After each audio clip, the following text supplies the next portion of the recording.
Hai adik-adik, Assalamualaikum warahmatullahi wabarakatuh. Welcome back to my YouTube channel dalam video pembelajaran PPKN pada kali ini. Semoga kita selalu dalam perlindungan Allah Subhanahu wa Ta'ala dan selalu dalam keadaan sehat walafiat.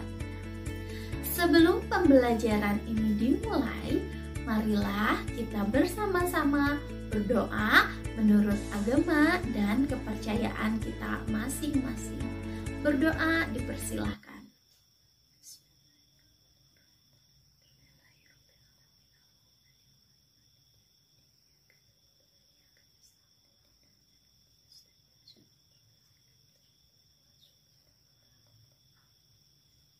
Selesai. Pada pertemuan kali ini, kita akan melanjutkan materi kelas 8 yang sudah dibahas di minggu sebelumnya di pertemuan yang ketiga, yaitu materi bagian A mengenai kedudukan dan makna pembukaan Undang-Undang Dasar 45, di mana kita telah membahas materi mengenai pembukaan Undang-Undang Dasar 1945 yang memuat pokok kaidah yang fundamental serta makna dari setiap alinea pembukaan undang-undang, yaitu alinea 1, alinea 2, alinea 3, dan alinea 4. Nah, pada hari ini kita akan melanjutkan materi kepada materi bagian B, yaitu kedudukan dan fungsi Undang-Undang Dasar Negara Republik Indonesia tahun 45.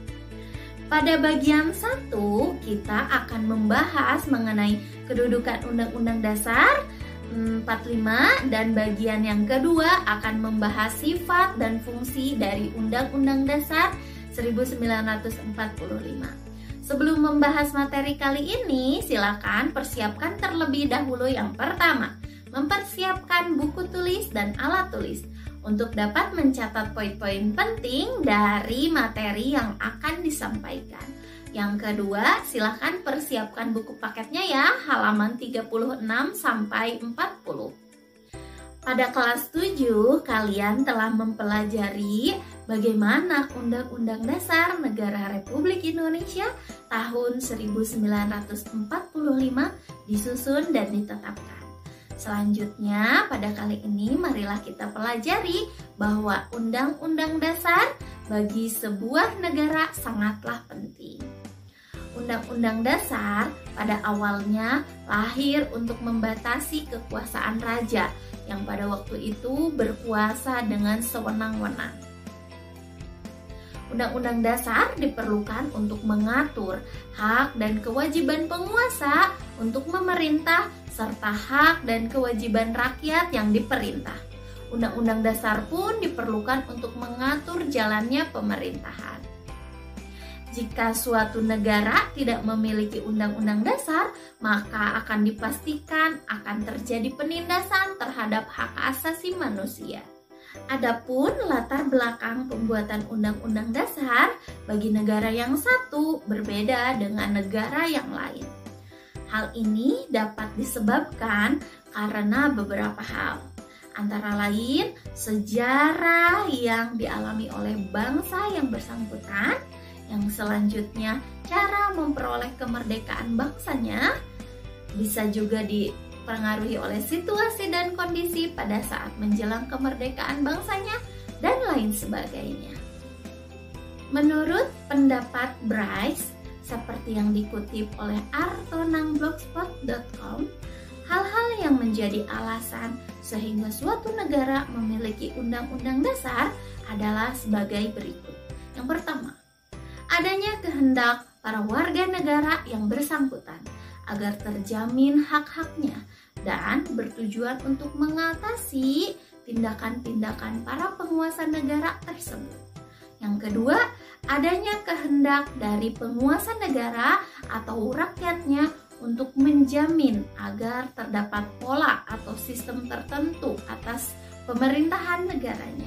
Yang ketiga, adanya kehendak para pembentuk negara baru tersebut agar terdapat kepastian tentang cara penyelenggaraan ketatanan negaranya. Yang keempat, adanya kehendak dari beberapa negara yang pada mulanya berdiri sendiri untuk menjalin kerjasama.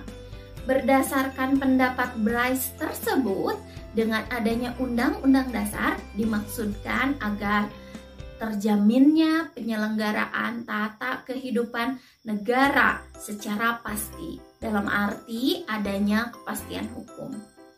Nah, kembali ke subbab materi mengenai kedudukan Undang-Undang Dasar Negara Republik Indonesia tahun 1945 di negara Indonesia adalah sebagai sumber hukum dan merupakan hukum dasar yang menempati kedudukan tertinggi.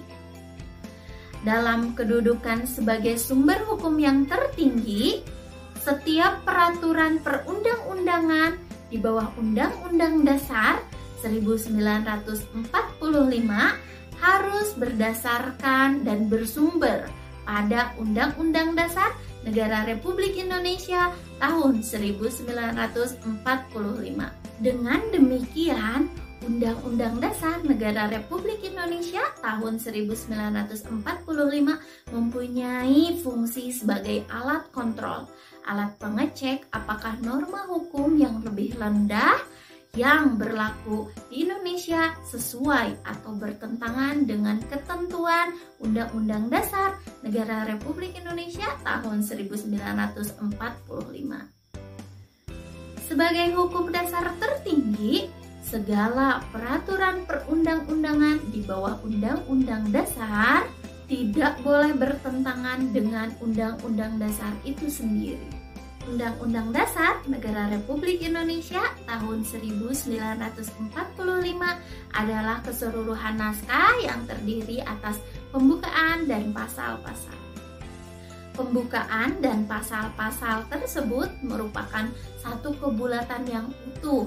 Dengan kata lain, merupakan bagian-bagian yang satu sama lainnya tidak dapat dipisahkan. Lebih jelasnya tentang sistematika Undang-Undang Dasar Negara Republik Indonesia tahun 1945 tergambar sebagai berikut. Yang pertama, terdiri dari pembukaan yang terdapat 4 alinea. Kemudian selanjutnya pasal-pasal yang terdapat dalam Undang-Undang Dasar. Ini disebutkan sebelum di amandemen sama setelah di amandemen ya. Sebelum di amandemen terdiri dari 16 bab dan setelah di amandemen menjadi 21 bab. Kemudian pasalnya yang sebelumnya hanya terdiri dari 37 pasal dan setelah berubah menjadi 73 pasal. Dan jumlah ayatnya sebelumnya terdiri dari 49 ayat, kemudian berubah menjadi 170 ayat. Pasal aturan peralihan sebelumnya terdiri dari 4 pasal dan setelah dirubah menjadi 3 pasal aturan peralihan. Kemudian 2 ayat aturan tambahan berubah menjadi 2 pasal aturan tambahan. Nah, itulah sistematika penulisan sebelum di amandemen dan setelah di amandemen. Kita akan lanjutkan ke materi selanjutnya, yaitu materi bagian 2, yaitu sifat dan fungsi Undang-Undang Dasar Negara Republik Indonesia tahun 1945.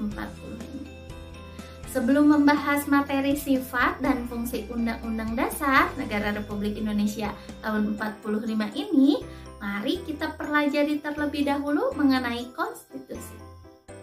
Konstitusi menurut Kamus Besar Bahasa Indonesia merupakan aturan mengenai ketatanegaraan. Dan konstitusi yang ada di negara Indonesia dikelompokkan menjadi 3 bagian. Yaitu yang pertama, konstitusi tertulis. Yang kedua, konstitusi tidak tertulis. Dan yang ketiga, konstitusi fleksibel atau rigid. Mari kita bahas materinya satu persatu. Konstitusi disebut tertulis apabila konstitusi itu tertulis dalam satu naskah yang telah diratifikasi oleh lembaga legislatif. Konstitusi tidak tertulis yaitu konstitusi yang tidak tertulis dalam satu naskah. Misalnya di Inggris, konstitusinya dikatakan tidak tertulis karena tidak tertulis dalam suatu naskah, tetapi terdapat dalam beberapa undang-undang seperti Magna Carta dan Bill of Rights. Nah, selanjutnya, konstitusi yang dikatakan fleksibel atau rigid dapat ditinjau dari dua sudut pandang, yaitu sebagai berikut. Jika dilihat dari cara mengubah undang-undang dasar, suatu undang-undang dasar dikatakan fleksibel jika cara mengubah undang-undangnya tidak sulit atau tidak memerlukan cara-cara yang istimewa. Tetapi jika cara mengubah undang-undang dasarnya itu memerlukan cara yang tidak mudah, undang-undang dasar tersebut dapat dikatakan rigid. Kemudian, cara pandang yang kedua adalah mudah atau tidak mudahnya mengikuti perkembangan zaman. Suatu konstitusi dikatakan fleksibel apabila konstitusi tersebut dapat mengikuti perkembangan zaman. Sebaliknya, suatu konstitusi dikatakan rigid apabila tidak dapat mengikuti perkembangan zaman. Nah, kita akan langsung kepada inti dari materi bagian 2 ini ya. Undang-Undang Dasar Negara Republik Indonesia tahun 1945 memiliki sifat sebagai berikut. Yang pertama, tertulis. Rumusannya jelas, merupakan suatu hukum yang mengikat pemerintah sebagai penyelenggara negara maupun mengikat bagi semua warga negaranya. Sifat yang kedua yaitu singkat dan supel, memuat aturan-aturan pokok yang harus dikembangkan sesuai dengan perkembangan zaman, serta memuat hak-hak asasi manusia. Kemudian sifat yang ketiga adalah memuat norma-norma, aturan-aturan, serta ketentuan-ketentuan yang dapat dan harus dilaksanakan secara konstitusional.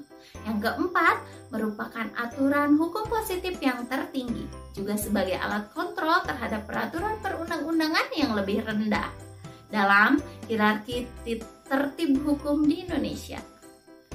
Undang-Undang Dasar Negara Republik Indonesia tahun 1945 memiliki fungsi sebagai berikut. Yang pertama, sebagai alat kontrol. Undang-Undang Dasar Negara Republik Indonesia tahun 1945 adalah sebagai alat kontrol. Apakah aturan hukum yang lebih rendah sesuai atau tidak sesuai dengan norma hukum yang lebih tinggi, yaitu Undang-Undang Dasar. Yang kedua, yaitu sebagai pengatur. Undang-Undang Dasar Negara Republik Indonesia tahun 1945 juga berperan sebagai pengatur bagaimana kekuasaan negara disusun, dibagi, dan dilaksanakan. Fungsi yang selanjutnya adalah sebagai penentu. Undang-Undang Dasar Negara Republik Indonesia tahun 1945 juga berfungsi sebagai penentu hak dan kewajiban negara, aparat negara, dan warga negara. Nah, selesai sudah materi pembahasan PPKN pada kali ini. Insya Allah minggu depan kita akan membahas materi bagian C, yaitu peraturan perundang-undangan dalam sistem hukum nasional. Jangan lupa kerjakan tugas hari ini ya, untuk mengumpulkan catatan poin-poin penting yang disampaikan. Dan jawablah pertanyaan-pertanyaan yang diberikan untuk menambah pemahaman kalian. Ibu ucapkan terima kasih telah menonton video belajar pada kali ini. Akhir kata, Ibu ucapkan wassalamualaikum warahmatullahi wabarakatuh. Salam Pancasila.